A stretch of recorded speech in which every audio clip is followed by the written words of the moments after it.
Hey everyone. I'm super excited. I'm doing my first interview finally. I've had so many requests to do interviews, but they've just never worked out. So I'm super excited to have Alyssa here. Hi, Alyssa.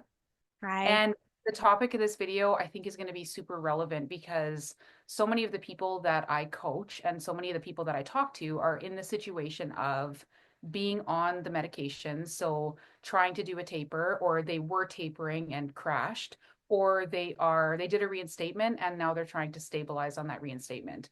And I've made so many videos myself about the mental gymnastics of tapering and how it is very much a psychological process because there's so much to it because most people don't want to be on these drugs anymore but they can't get off quickly. Like you can't just cold turkey. So that's why I've made videos about it's like being in an abusive relationship.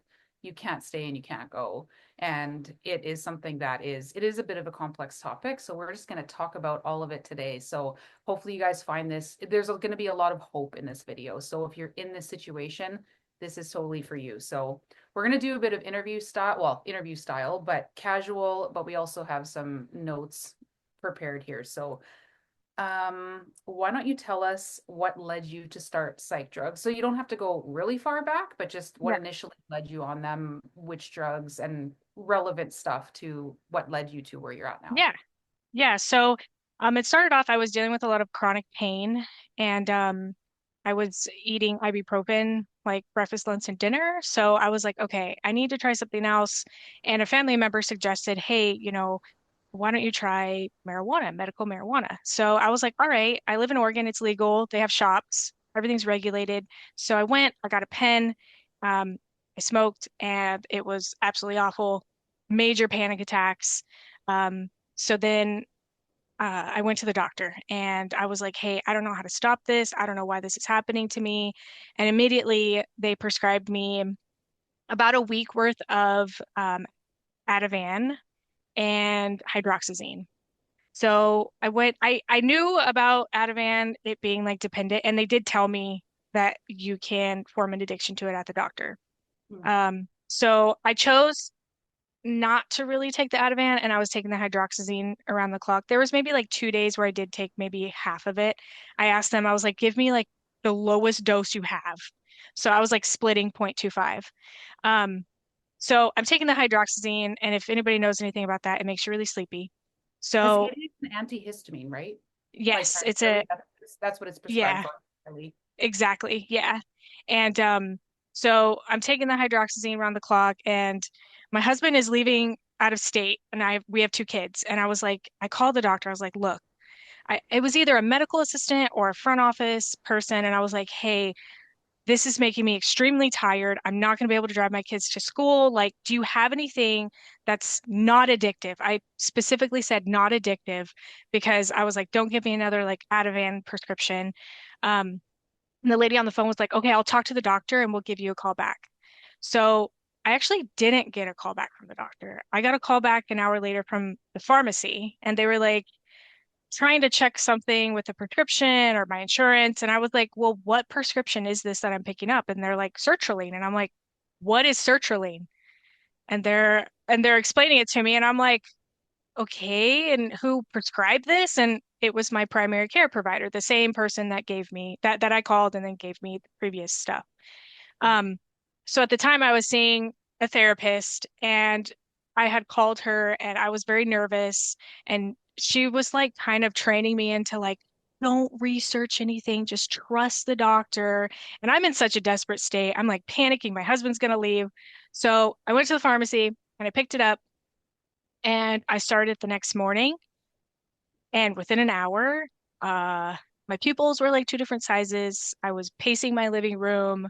I was getting like adrenaline rushes and just like shocks in my body. My jaw was clenching, and I felt like I completely lost my mind. It was worse than the weed experience. And now I look back, they started me at 50 milligrams of the sertraline or AKA Zoloft. So I emailed the doctor and I was like, hey, this doesn't feel right. Like, I don't know what's going on. And she said, cut the dose in half for 3 days and then go back up to 50. So the next 3 days I took 25, but I just progressively was getting worse. Like it was like nonstop panic. It was, I have my journals of it and I don't even like to read it because it was just the darkest time of my life. So one thing I will say is before I ever put these drugs in my mouth, I'd never had the S word thoughts. So that was absolutely scary. So after about 4 doses, I stopped. And I called the pharmacist and he was like, wow, sounds like you were like having serotonin syndrome. And I asked him, I was like, so when am I going to get back to normal? Like, when is this gonna, like, how long? What's the half-life? And he's like, it should be like maybe a week, week and a half. Well, that went by and I was not getting better. So ended up going to the hospital maybe like a week later. They gave me 10 milligrams of an antipsychotic called Zyprexa, told me to Mhm. take it 3 times a day for 2 weeks, basically knocking me out. Um, at that point, I thought it was weird. I was like, why would they give me an antipsychotic when I'm not psychotic? Like, this is not, I'm having a reaction to a drug. Why would they? So I took it at the hospital because they put it under my tongue. And then when I went home, I took like a quarter of it and then I never took it again. Mhm. Um, so kind of moving forward from there, I didn't have anything in my body. I found a new psychiatrist. I was like, I don't know what's happening to me, why I'm still feeling these effects. Saw the new psychiatrist and he was like, "Oh, I have this drug for you. I'm on it too, and it's super smooth, hardly any startup effects." And I was like, "What is it called?" And he's like, "Lexapro."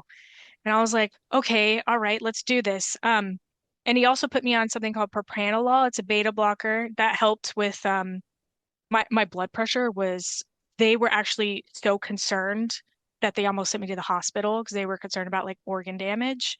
So Wow. they put me on propranolol. Um, and I started the Lexapro. And I was such in a bad state from everything that already happened that like I didn't even know what was the startup effects or what was going on like from previous. So it took about, I want to say, roughly 3.5, 4 months to like fully stabilize out of that, Were you put which on a looking low back is dose, fast. or were you put on like, were you titrated up, or were you started Yeah. on, what was your starting dose? Yeah. So he prescribed me 5 milligrams to start for 7 days. And then he told me to go up to 10 milligrams after the week.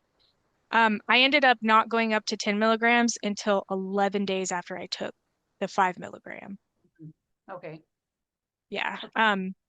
So anyway, I stabilized about 4 months later. At this time, I did find a new psychiatrist again, Mhm. um, who is pretty darn great. And I ended up going from 10 to 5 in, I want to say, like a month after I found her. Was there a Because, reason for the reduction? Like, because you were yeah, sound like you were stable on 10, so then why did you were you going down to 5?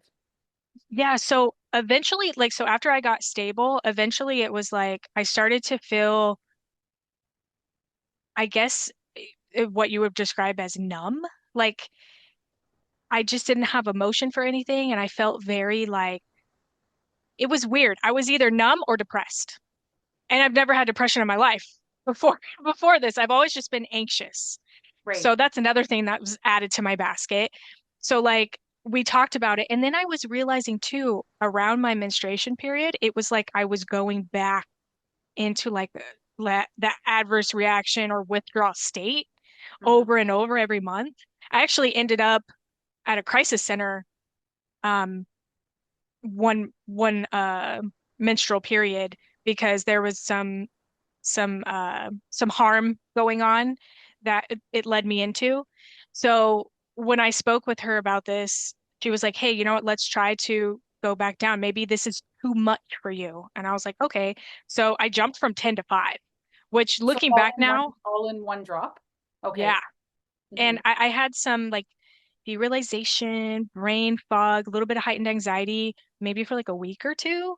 And looking back, I'm like, wow, that was a huge jump for me, Yeah. like to not have any withdrawal symptoms. I got extremely lucky, Hmm. extremely lucky.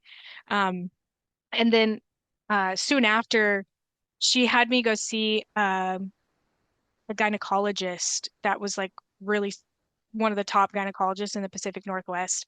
I did some like hormone testing, and the gynecologist sat me down. She's like, everything is normal. All like I paid $300 for what's called a Dutch test. Like everything was fine. She goes, the only change is you started this Lexapro.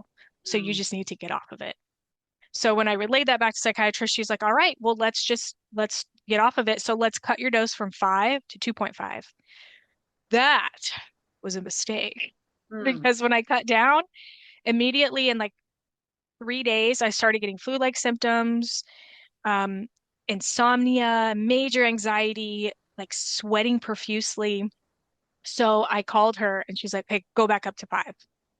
And then that's when I found myself going on the internet and being like, look, I have to like research this for myself. I can't just put my trust in these doctors because now I'm seeing they don't know what they're doing. So that's when I found Surviving Antidepressants and a Lexapro taper group on Facebook. And thank God because it has really opened my eyes to So everything. did you actually go back to the 5 or were you still on the 2.5 when you found this like community? Yeah, I went back to 5 like immediately after that third day. Like the next day, I went back to 5 because I Did you there was have no way. adverse reaction again when you went up or were you okay? Or like what I changed was when you fine. Oh, you were I fine. went Okay. back up and then I just stabilized really quick, actually, which I look back and I'm very, very grateful for. Hmm. Okay. So then Yeah. what happened? So you found the Yeah. community, found the proper tapering procedures, and Yes. then Yeah. So then I found that people were using a liquid solution to taper. I found out like the gold standard is a 10% reduction of the current dose that you're on every 4 to 6 weeks. And that's very general. It's so different for everyone's body. I was able to at first do the 10% reductions. So I went to my psychiatrist and I was like, hey, I just want to let you know, like I found these pages and I want to do this slow taper. I'm just probably one of those people that are just very sensitive. And she was like, all right, I'll order you the liquid. It was actually that easy, which I know for a lot of people, it's not easy. yeah, So I got the liquid. I switched over and I waited a month. Luckily, I had no reaction from switching from pill to liquid. nice. And then I started my 10% reductions. And this was maybe around August, September of 2022. Mhm. And everything was like, I mean, I was probably the golden child for the 10% reductions. I was tapering like every 4 weeks, and I had it where I would taper after my menstruation cycle whenever my symptoms from that got better. So I was like, I had a sweet spot, and I was going and going and going. I was good. Um, Next year, I mean, I was able to fly to Germany summer of 2023. It was amazing, and then in like the in 2023 I did have to get some medical procedures. Like I got some iron infusions, which didn't seem to affect anything. I had a two procedures that I had to be put to sleep for. And I think the one in October may have been what started to trigger things. I don't want to say a downfall, but hey, what goes down must come up, right? So maybe as you say, the bucket theory is what started to fill up my bucket. So I got surgery October 2023. I remember after that surgery, I was like severely depressed. Hmm. And then I started getting a bunch of migraines. So then I was, the doctor was giving me something called sumatriptan, a rizatriptan, found out those work on serotonin. Maybe that was just adding more into my system. I don't know, filling up my bucket. And then the next year, I was seeing a new therapist who up and down convinced me I could not treat PTSD unless I was treated for my ADHD. I don't know how I was like so gullible into being like, well, I'll try an ADHD med. And I did. Awful. I don't have ADHD. My thoughts were not quiet, they were loud. So that's adding into my bucket. So Like you things were started just, having, so even though you were tapering down and you were doing okay, then once you had these surgeries, then stuff was starting to happen. Is that why, like, you were then being prescribed the ADHD med? Like, because you mentioned depression. So then where does mhm, ADHD fit into there? Like, where does the therapist come in and, yeah. like, they decided that you needed to treat these other things? So how did that progress or what happened there? yeah, so when I saw her, it was a around the time like right after I got that surgery. So I don't know if there if there was like that correlation between my decline. But every single appointment, she was just like, your thoughts are just all over the place. Like you can't grasp them and get a hold of them. But I've always kind of been that type of person where I'm just like blah, word vomiting. So Mhm. like every single time though, she was like, yeah, you definitely, she's like, I pride myself in being like a diagnostic person, blah, blah, blah. And I mean, this lady, she's a therapist, but she cannot prescribe drugs. So Right. for her to be like, you need to take this, you need this. Looking back, I'm like, that is like telling me to take something. I don't know. I just feel like it's like out of the scope of her practice. If she convinced, I was seeing her once a week, and she really convinced me that I needed to take an ADHD. She's like, it wears off at the end of the day, blah, blah, blah. I mean, luckily it did, and I had no ill effects, like maybe filled my bucket, but no like long lasting ill effects of what happened when I took it. Um, but I thought it was really interesting. She's like, you have to be medicated for this ADHD that I apparently had in order to treat a PTSD. But my PTSD, my trauma that was happening is from everything that's happened to me over the last couple years. I Mhm. don't know. Interesting. So anyway, so that happened, and then as time goes on, like I'm starting to get more migraines, and I'm just like starting to get this like on edge feeling. Um, so then in March of 2024, I went to travel to California to visit family, had a major panic attack on the plane, and I took a benzodiazepine. I took a lorazepam, and I was taking those as needed, mostly for flights, which I maybe took once a year. Mhm. So I took one, and then I was able to calm down. I do feel like it fully didn't work, but it helped a little bit. Um, so then I'm like hanging out in California, and I went to like a medical spa, saw a nurse practitioner, and I got some I'll say tox. It's an injection that relaxes your muscles, right? So I got some of that. And then immediately the next day, I started feeling even more anxious. And I'm like, what? Like, I was just white knuckling everything. I'm like, why am I just so, I'm in a safe spot. I'm with all my family. Like, why is this happening? So So where then, are you at with the drugs at this point? Because I just yeah, didn't quite perfectly. So are you taking the ADHD med and are you still tapering? no. Like where are you at with the Lexapro? Yeah. So I took one ADHD med that day, never Okay. again. Hmm. With Lexapro in December, I was at 1.8 milligrams. That was December 2023. Hmm. And then January, I dropped to 1.76 milligrams. And then March 3rd is, no, I'm sorry, March 2nd of 2024 is when I dropped to 1.7. Hmm. So I'm at 1.7 at this point. So, so then like I fly back from California, have another panic attack on the plane. I'm like, okay, whatever, that's normal. Took another benzo. And then I get home, and then like the next day it's beautiful outside, so I'm like, I'm gonna go take a run down my block.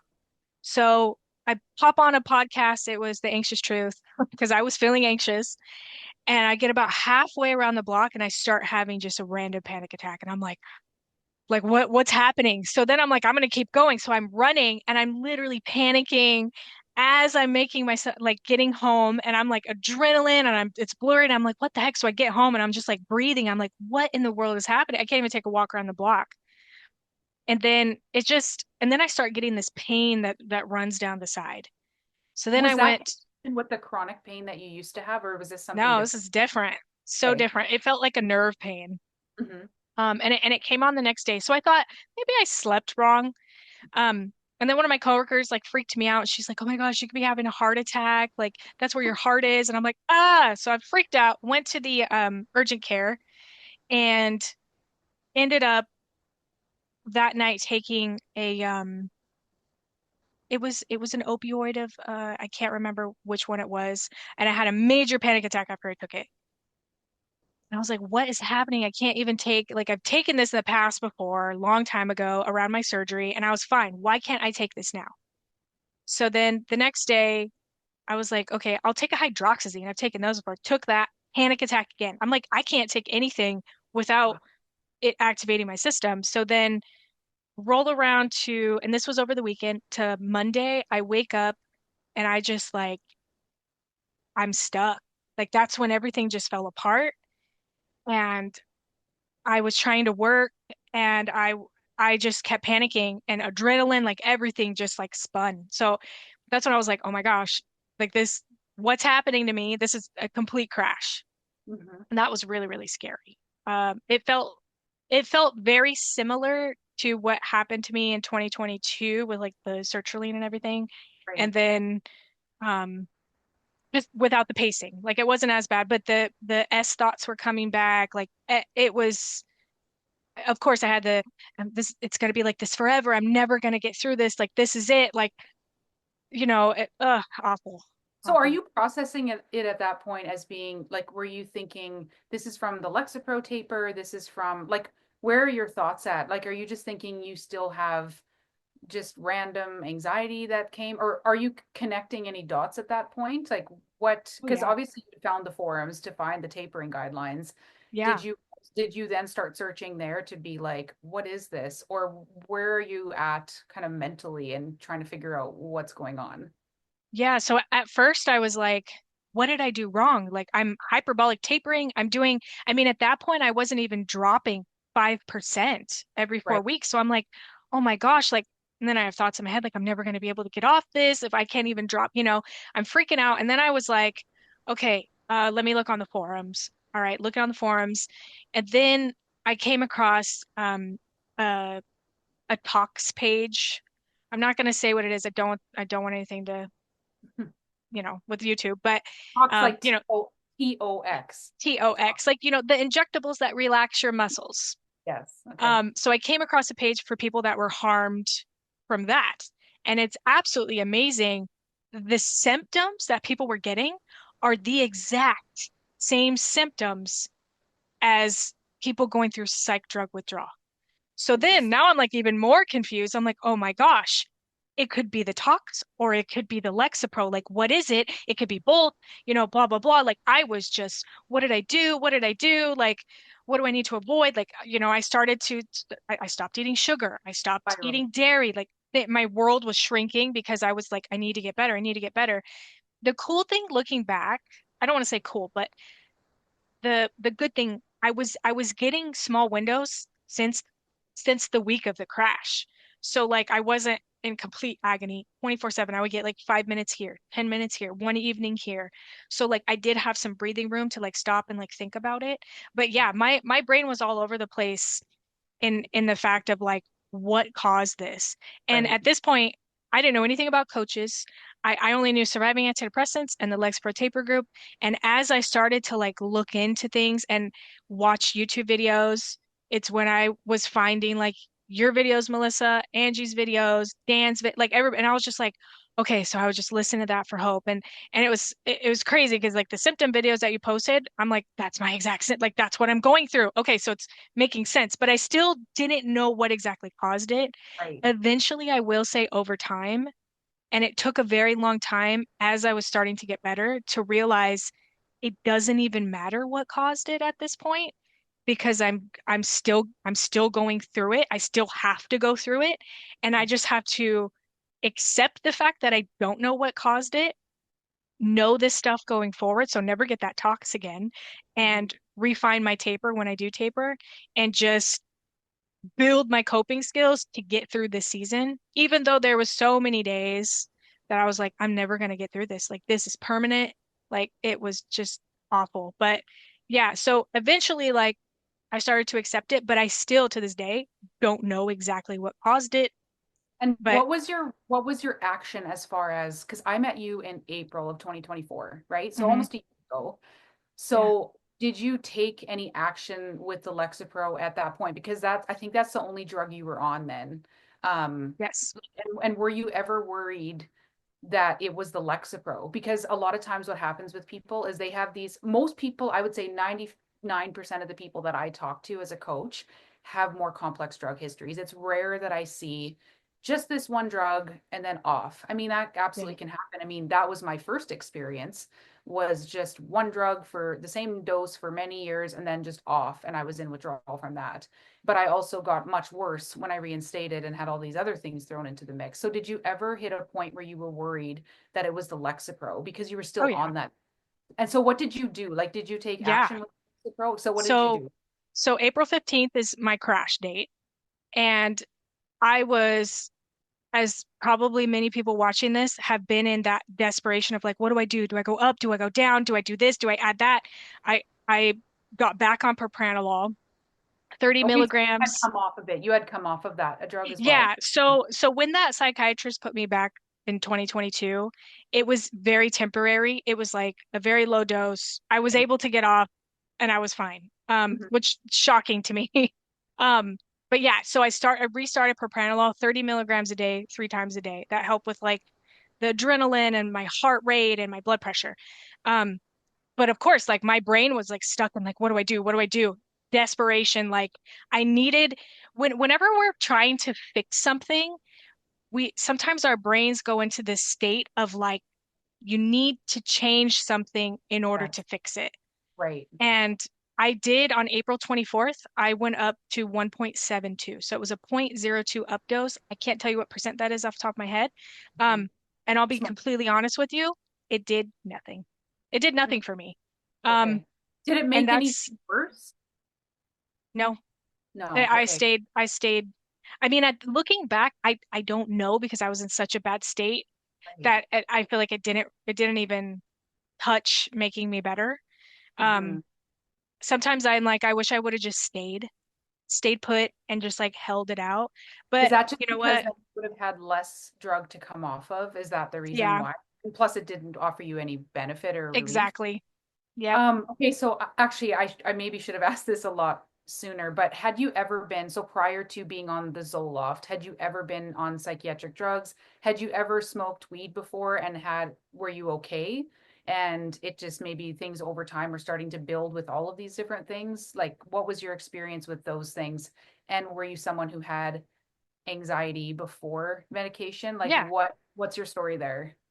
Yeah. So I was always an anxious kid. I think around 12 years old is when I started getting like a lot of existential thoughts that would drive me into panic. And I didn't know what it was. I called them anxiety attacks, which I mean, hey. Um, Mhm. so yeah, I was 12 when that was happening. I did smoke marijuana when I was 15. And I actually had almost the same reaction when I smoked it when I was 32. Hmm. So the reason why I tried it again for like the chronic pain, because I was like, okay, it's been like 15 plus years. Right, My body has changed. I have more control. I know where it came from. It's safer right. now, but it's just something in my brain and my body that's just not like, as my psychiatrist says, it's just not wound up tight enough. So I'm like, okay, it makes sense. Like, some people just can't handle it. But yes, I did back when I was 15, I had that same reaction. Back then, my I was not put on psychiatric drugs. My mom doesn't believe in it. So she just like kept me home for like a couple weeks to get over it and then sent me back to school. And I'm not saying it was all rainbow and butterflies. I struggled like from sophomore to senior year because I would have random panic attacks in class. I would have bouts of DPDR, vertigo, like it. I still had symptoms, but by the time I graduated and moved on, I had more control of my life. So then I could like control more things around me, which made me feel more safe, and my symptoms started to ease up. So yeah, I mean, I was always definitely more of an anxious kid. And I was also another thing is I was always very sensitive to like medications and supplements. So I would have to take like lower doses of things. But yeah, Interesting, because I know that that can be a consistent theme with some people, but for me, I was never like that. So I was someone who actually had a high tolerance. I could tolerate large amounts of wow. tox, which I had gotten. Um, Large, like I had had a few different surgeries, large doses of things was fine. Alcohol, high tolerance. And did I say that already? Maybe. Um, so it's interesting because my sensitivities developed over time. Yeah. And I'm so curious as to why this happens because I know a lot of people when they start antidepressants, they'll have some type of reaction. Also, I Mhm. had no reaction and I didn't even start on a low dose. I went right to the like main dose and I had nothing. No startup effects. I Wow. didn't need benzos, I didn't need hydroxyzine, I didn't need anything. In fact, I had a wonderful response to it. So I don't understand how then the same body, the same drug over time, suddenly you develop these opposite. It's very strange to me. But Yeah. so let's go to back to April 2024. So when did I meet you? It was in April. So was it the end of April that I met you? Yeah, I want to say it was the end of April. I came across one of your videos and I remember I sent you an email I remember that. and I was just I honestly can't remember. I was so out of my mind. I don't remember what it said It and was I was just it was like, I need to desperate. see you. It was desperate. Mm-hmm. Yeah. And like I will say that coaching call is what started to fill my hope cup. I call it a hope cup. But I just so I will admit that during the beginning, I was taking so after I crashed, my psychiatrist prescribed me 1 milligram of lorazepam. She wanted me to take it every day. Mm-hmm. He's like, I just don't want to see you suffer. I'll help you taper off of it. So she actually tapered me 1 milligram of like lorazepam. Did I say tapered? No, she prescribed me. I'm sorry. And Mm-hmm. then I told her my concerns with trying to get off of it, and I was like, well, there's Valium that comes in liquid that I read about because I actually was considering it because I was so terrified. So she prescribed me Valium. So I still have these two giant bottles of benzos that are still full. But I will admit there was a time during the first like 2, 3 weeks that I did take one or two benzos. Mm-hmm. But then after I learned about you know just how it could affect your healing or it could, you can still like create a dependency. Like I stopped. But looking back, I was in such a desperate state. Like it was life or death. So I had to do what I had to do. Right. It and that's one reason, Melissa, why I love you is because it's not like you're not so black and white with your coaching that like you didn't make me feel like awful for taking it. Like you're just like, look, if it's life or death, like you need to do. And you were I'd in rather be here that than not be here. yeah, and I remember, and I mean, it's been a year later now, so, and again, I'm not trying to toot my own horn, but you get good at recognizing who is like in a truly desperate state. And you were, like, I remember you being out on the hammock and you were just crying and it was like you didn't even know what to do with yourself. Should I get up? Should I sit down? Should I lay down? Should I go in the house? Should I stay? And it was, and you were just in dire, like I remember you just being like, please, please, please, because at that point I was gonna take a break from coaching, and I was like, you're like, please, please, please, like I'll do anything, I need to talk to you again. I was And begging. I remember you were begging, and I remember that conversation. And yeah, it's, I could see how dire the situation was becoming for you. And so Yeah. I mean, and I always say, like, ultimately, like, I hate these drugs. I hate them. I hate what they do to people. I hate what they did to me. But also, people get into, there's a lot of, there can be a lot of bad outcomes in this community. And telling someone that there are no options when they're in that state, I mean, I that's the approach that I try to take now. And we're always trying to make informed decisions together, offering options and making sure that you're working with a doctor. I'm not trying to just say you should do Yeah. this. Oh yeah. It's, No, you didn't like tell me to take anything. It was just, you didn't what you did is not make me feel bad for that decision that I made, mm, which was like huge for me because and telling me again like, you have options. Like mm. that after that, like I might have taken it one more time and then I stopped. Okay. Okay, so after we talked and you felt like you at least had a little bit of option, and I talk a lot about psychological crutches because even if you know you have something on hand, and this went for back before I knew how to sort of overcome my organic anxiety as well. I remember just being like, okay, if worse comes to worse, I'll just have a beer. Or if like it was always this mental game I was playing with myself until I really learned a lot of effective coping strategies, but I Yeah. always relied on crutches. And it's amazing the power of that, even if you never take it or do it, just knowing that it's an option, it's so effective at calming you down. Yes. Oh And yeah. okay, Okay. so after we talked, you maybe took one more benzo, you decided you didn't want to put anything else in your body. So what was the plan moving forward and what happened to the symptoms? Because again, you were in a pretty bad state when I met you. Yeah. And what happened after that? So basically from April leading up to now, which I mean, you've come a long way, and Oh yeah. talk about the stabilization process and how you worked that through that mentally and also physically. Like what Yeah. did you Yeah. So after I decided I'm like, I'm not gonna take any more bit like I'm just gonna leave my body as it is.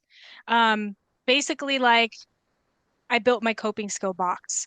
So my coping skills consisted of taking baths, putting some Epsom salt in there. I couldn't take any supplements, unfortunately. So I was like, I got to get some magnesium somewhere, Epsom salt. I would take baths like multiple times a day. Headphones, pop my headphones in, listen to music, but I'd have to move my body at the same time. So I would like clean and organize things. I mean, there was there was one time I was painting rocks at my table with my headphones on, watching a Hope video, bawling my eyes out because I felt so bad.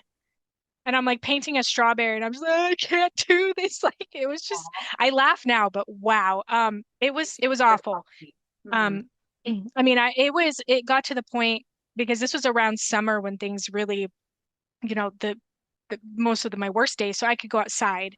So I'd sit in my backyard and I would move rocks Mm-hmm. while listening to videos. And specifically, it was like Dan's videos. I don't know why, but I'd sit there listening to Dan's videos, just moving rocks from one place to another, just listening to all the hope and how everybody, can get through this and everybody heals. And his words are burned into my brain. And and then I would get sticky notes and I'd hang sticky notes everywhere all over my house of like, you're one day closer, you will Mm-hmm. heal, Love everybody that. heals. Mm-hmm. Um, there was just so many, my husband would take me on drives while I would just cry like during the sunset. Like it was, oh gosh, I built some great buddies in the process, which I feel like is essential to have at least a couple healing buddies. Mm-hmm. But yeah, this whole process has been so up and down. And not only that, but now the menstruation periods are back to being as worse as they were before. So it's a guaranteed wave. So now it's like it's almost a year since I've crashed and I'm finally like accepting, okay, like it's gonna happen, but it's gonna pass. Like Mm-hmm. that's just the acceptance comes in time. It's really, really hard to like grasp that some days on your own, but Yes. you're as you start to have better days and better moments, it comes in time and you're like, oh, okay, here it is. That and the hope too. The hope is like I had to pull hope from other people, videos, other people's interviews. Mm-hmm. Um, and I think the hardest thing personally for me was not touching anything, like dose wise, when I felt bad, like So should I have you up been dose? holding Should your I? exact dose for a year? Like, have you just stayed on that Lexapro dose for a year? So I held 1.72 for about 10 months. Mm-hmm. I did make a cut. It was a 0.5% Mm-hmm. down to 1.71 February 14th. And then 2 weeks later, I dropped down to 1.7 and I've Mm-hmm. stayed. So, and And I'm chilling also, on 1.7. I feel great. I want to say too that like even though you say that you're like around menstruation, your period or whatever, you have waves and now you've learned to, and I often say this on my channel, you trust the process more. Like it becomes a little bit more predictable. You trust Yeah. yourself more and you can recognize things, but you also do a lot of like you have a lot of coping skills that you mentioned and many more that I've talked to you about. But I want to say Yeah. too that from my perspective at least, your baseline is much better. So even though you have hmm waves and predictable waves, you are not where you were a year ago, like even close hmm from Oh, all the conversations I had with even in you. December. I mean, December of 2024, I did have a setback. My propranolol manufacturer got changed without my knowledge, and Mm-hmm. I was taking some of the old and some of the new for about 2.5 weeks, and I didn't know what was happening. I was like, why am I regressing? I feel like first days again. I'm Right. never gonna get better. Like it was so bad. I developed agoraphobia, like way worse than it was before, like DPDR. So when I found that out, I was like, oh my gosh. So I went back. I was lucky enough to get to go back to my old manufacturer, and it took me probably until maybe I don't say I was fully out of my setback when I started the taper. I Mhm. would say probably about maybe closer to like 2.5, 3 months to pull out Mm, of it. But I mhm. feel absolutely wonderful. Like, Yeah, you're doing really well. yeah, I It's feel interesting absolutely too because awesome. you had such a reaction to the manufacturer change, but not from Yeah, dosing, sorry, from going from pill to liquid of Lexapro, which is interesting because it could just be that's the way your body is, or it could be, because a lot of times the sensitizations, like all of the things that you talk about that were stacking or filling up your bucket or whatever, maybe have just made you more sensitive, even though I you're more, think like, so. it's hard to decipher because it's so different Hmm. for everybody. And I want to just ask, even though I try not to focus on symptoms, I want to ask, like, for people who are watching this, what are your main symptoms? So you go into a wave and what do you Yeah. feel? Yeah, so I sometimes I'll get like some adrenaline rushes.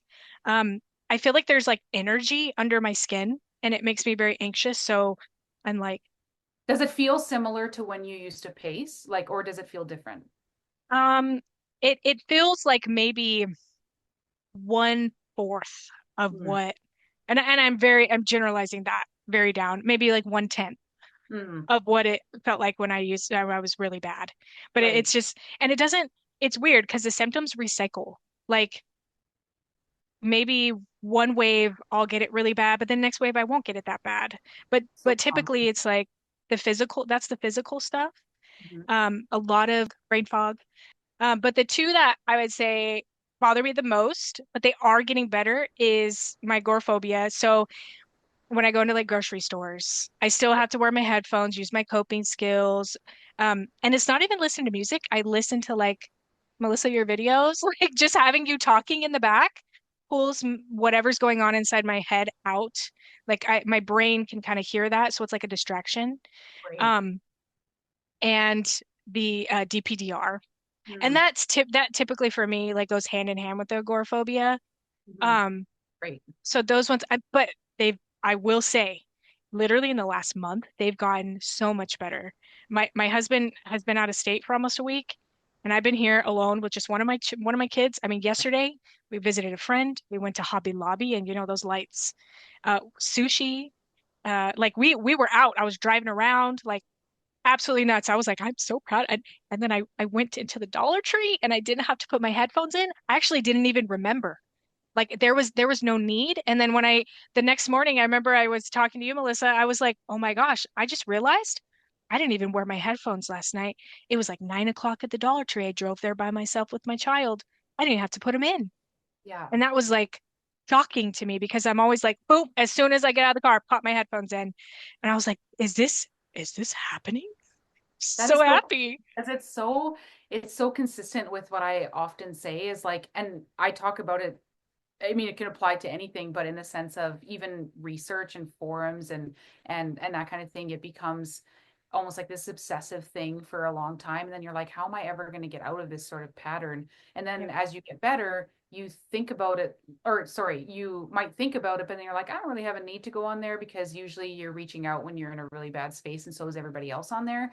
And then Yeah. eventually to the point where you don't even think about it, and then all of a sudden you're like, wait a minute, I haven't even like gone on a forum or thought about a forum in 3 months or whatever. Yep. And just like you, where you weren't even like, okay, I'm gonna try it without the headphones, and if it gets bad, I'll just put them back in. You Yep. just this natural progression where you didn't even notice. And I Yeah. would that's really what the whole kind of process tends to be like. Yes, and when me and my son went to like Hobby Lobby sushi, I didn't even have my headphones in at all. Like I did, there was no want or need, and Mm, I was just like, and it feels so good. Like you get empowered almost. Like you're like, totally. yes, Mhm. You and then do. you're like, what else can I do? Like, it's absolutely amazing. I can't believe like looking back to where I was April, May, June, July last year, I would have never imagined like I'd be sitting here. I mean, I was taking a drive the other day and I'm just crying. And it was just like happy cry because I'm just like, I feel so good right now. Like, is this even possible? Like, it's possible. I think those good moments are just glimpses that your Are. self is giving you to show you like, hey, hold on to that hope because it's not, it's there if you like it or not. Like Mhm. it's happening. we're all healing, but I yeah. want to say too, like what you talk about with the way you distract is very consistent with what I say. It was always a combination for me of movement. So like you talk about Yes. the rock moving, the walking, the shopping, whatever. Plus for you was something in your ears. For me, it was like walking like this with my people on a phone call, like on a video Yeah. call, just over and over and over every single day. That's Yep. what I did. There's the other thing I want to comment on for people watching is that so when you crashed or hit your wall during your stabilization, Mhm. you you tied it to the propranolol manufacturer change. But I want to say Yes. that it's also very common for it not to tie into anything. So whether Yeah. you're off drug or whether you're tapering, trying to stabilize, so many people are just kind of floating along and then they're like, what, like doing everything the same, making the same dose cuts, or even they're slowing down their percentages. And then suddenly they just hit this wall and they crash and then they feel like they're right back to square one and they're like, what just happened? And that is Mhm. so common. And then your brain just naturally is searching and sometimes there isn't anything obvious. So I want That's to say very that true. in the position of off the drug and you're kind of plugging along and you've been doing well for a while and then you just crash. That's really common. And same with when you're in the stabilization or tapering process. That's So I also think happened to me as well. Like before the not the like not to do with the manufacturer. right. That's also happened to me before in ways where I'm just like, this one is so much more worse than the last one. Like I'm going back, I'm in acute again. But I had a friend once tell me, she's like, maybe you were just due for a wave. Hmm, Maybe it has nothing to do with what you ate, how you slept, right. what you took your dose 30 minutes too early. Maybe you're just due for a wave and you just have to ride it out. And I Yeah. always thought about that and I'm like, man, that is like major acceptance. So now it's like when I think about when I'm in a wave, of course my brain goes to, was it that chocolate cookie I ate last night? Or the Right. caffeine that's in the chocolate? Like, because I woke up 4 times and I'm like, nope, probably just my body just doing its thing. You really have to trust that your body knows what it's doing. And you've That's come a so long big. way, and that definitely can be a practice because it doesn't It necessarily is. come naturally. And also there can be an incredible amount of anger because you feel like I don't have any control over myself anymore. I don't have any control Yeah. over my mind. These drugs just have me in such a grip. Like Yep. it's hard. And so I always say too, like it's okay to feel to be go in your car and scream for a little bit and be like, I'm so sick of this, but then you eventually kind of have to transition into the acceptance. And it's not a perfect ride.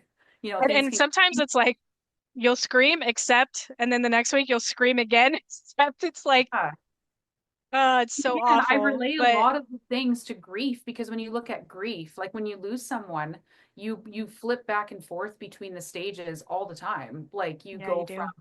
you go from just, depression and bargaining and then you go into anger like why did this happen and then you go back into depression and then you kind of float into acceptance and then a trigger comes and you go back again and Yeah. it's similar just in that process like the way that it moves. Yes, So I I'm going to agree. refer to our questions and see if um, I think we've answered a lot of them. Back and Okay, forth. so what would you say to someone who is in the process of trying to stabilize, whether they're reinstating or whether they were tapering and something got thrown into the mix and now they're destabilized? Or like what happened to you where you don't really know exactly what happened. You were Yeah. tapering and you were doing well, and then all of a sudden, and it could have been a combination of several different factors. But what would you tell someone who is where you were a year ago and who is confused about what to do, who's terrified of being on the drug, and again, might be asking themselves the question, is it the drug? Like, because that comes up so often. Is it, is it the Lexapro? Like, do I need to come off it? Or is this withdrawal? Or is it like, how did you process that? How did you Yeah. understand stabilization to go?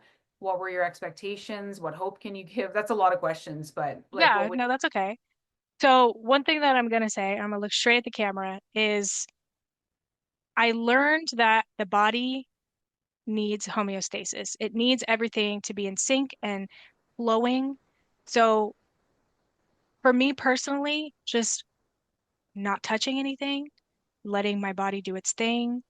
Acceptance was it's like a practice, exactly. It's really hard, but you have to remember, burn in your brain and repeat to yourself that you will get better. Like it without a doubt. It's inevitable. That's what I always tell my friends that are also in this journey. It's inevitable. You're gonna get better whether you like it or not. You don't have a choice. Your body is making that choice for you, but you just have to hold on. And if you're struggling, And if there's a day that you're just, I can't do this, I can't do this, make it to bedtime. That's all you got to worry about. Make it to bedtime. Go to bed, go to bed. Yes, you're going to get up and be like, another day of this. Trust me, Mm-hmm. I've been there. Yep. I have cried. Mm-hmm. That dread and that doom, it eventually it's going to fade. And one more thing, because gosh, I have a lot to say. Your coping skills that you build are going to be so essential.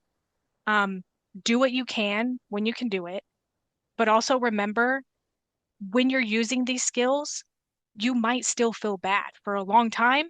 And eventually those skills are going to start kicking in. Your body's going to start it's almost like training your body, and your Mm-hmm. body's going to be like, all right, things are going to start calming down.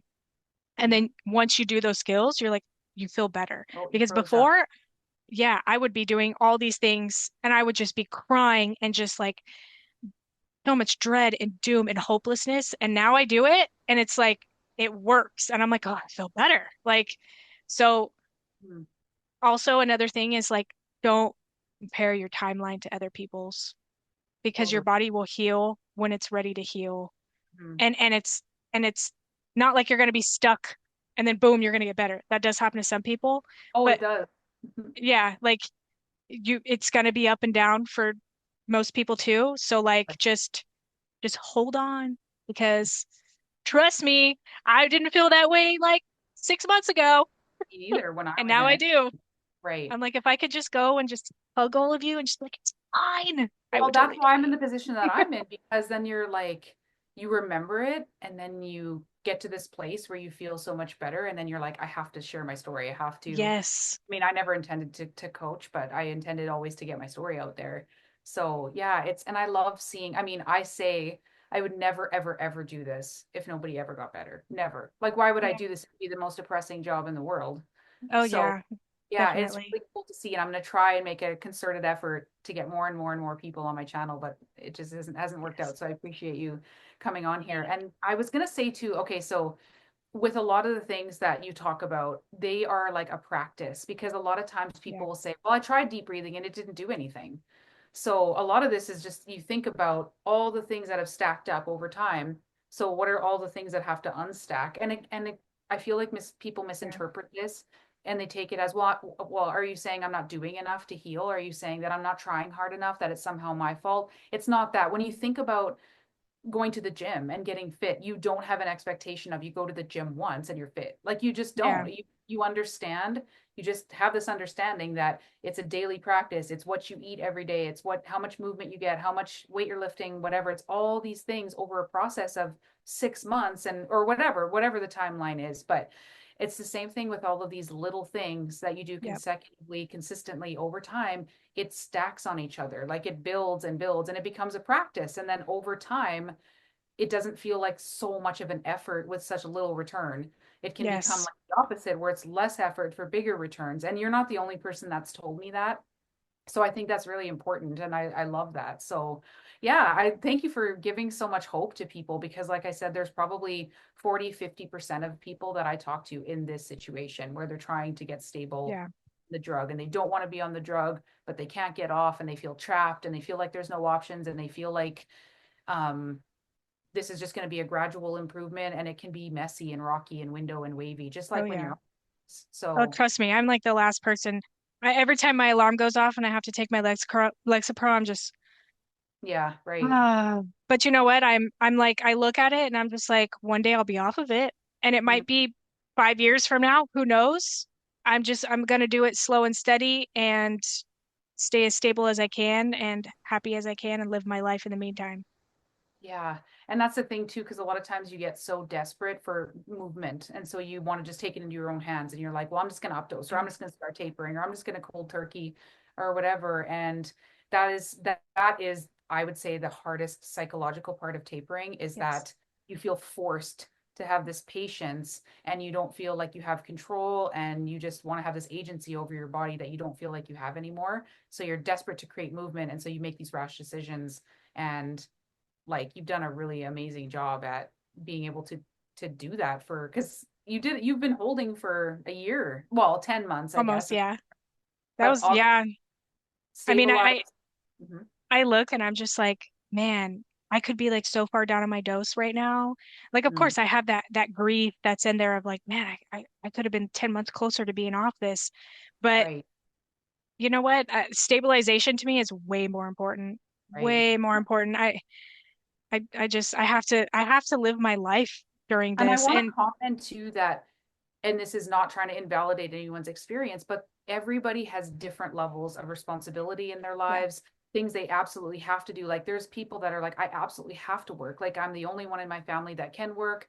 I'm the one that can pay, that has to pay the bills. I have kids I have to take care of. Like it's not, and I'm not saying that someone who doesn't have that has it easier, but it factors into all of this because you have kids, you have a house yeah, that you have to maintain, you have a part-time job that you have to maintain, yeah, and not everybody has that. Some people are retired, some people's kids are grown, or they don't have kids, and maybe they have, I don't know, more time to be able to dedicate throughout their day to doing all of these different practices. I mean, you integrate them yeah, into your anyway, but yeah.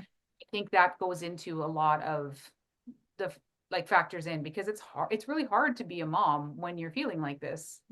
Extremely. And I try not to overshare these things with my kids. Right, But I also want them to see some of it right. for the future in Mm, their lives of if they go through, a short stint of something or anxiety, whatever, that there are other options instead of taking these drugs. good point. I know that's a touchy subject, but I don't know. I just want to instill that in my kids. And I think too, like the way that maybe medicine used to be practiced is at least even 20 years ago when I went through um, a loss. My grandpa died, who I was really, really close to. And I was exhibiting all of the signs of depression. And I went to the doctor. And even then, like 19 years ago, they talked to me about the natural process of grief, things to try first. And I feel like they don't do that at all anymore. It's like any life situation where you're having a natural reaction. It's like the documentary Medicating Normal. It's the absolute perfect title. And it describes this perfectly. It's like so many people that I talk to are going through grief, job loss, maybe hormonal changes, or I mean, there's a huge amount of things that can people go to the doctor for and exhibit these symptoms. And right away, they're labeled with a diagnosis and they're Yep. given mental health drugs. There's no other conversation, there's nothing. And even just 20 years ago, it wasn't like that. So I don't think that that's crazy that you're talking to your kids about other options to try first. I mean, you're not, Yep. again, you're not saying don't ever do this, but you're just saying, like, let's try this first and look at the Yeah. whole situation before we just jump on the drug bandwagon. Yep. So I I don't know. think that, And like looking yeah, back at my story, it's absolutely crazy that I didn't even have an appointment. Like I was prescribed something. I didn't know the name of it. I didn't know the side effects. I didn't know how long it was going to take to work. I didn't know how long I was supposed to be on it. I mean, and I feel stupid for trusting and like letting all of that go and just trusting the doctor. But then I had a therapist in my ear that was just like, you need to trust her. She knows what she's doing. Don't research, don't research, don't research. And I'm just like, the one time I should have researched. So that's now such a I'm like, fine line because people who yeah, are um, sort of naturally anxious, you are a researcher and whatever, and it can become a problem. And so then yes, part of the therapy is learning to trust, learning to not try to kind of micromanage everything. And so I understand that. But this is the one situation where, well, first of all, you shouldn't have had to research. You should have been told all of this by your provider, which you yes, weren't. People aren't. So you shouldn't have had to. But unfortunately, that's kind of the way things are nowadays. So yeah, yeah, it's sad, but and I call it vending machine psychiatry because a lot of times it's so non-personal nowadays that yeah. you could go up and put in some money and press a button. Because a lot of times they're just saying, well, what should we try? Or what do you want to try? Or, let's do this and I let's had just I had let the the button pressed for me apparently. Like I yeah. got no informed consent. Thank you so much for doing this interview. I hope it was really helpful. I know it's going to be helpful for people that are in this Yeah. situation. So yeah, thanks for coming on. Thank you. Thanks for having me.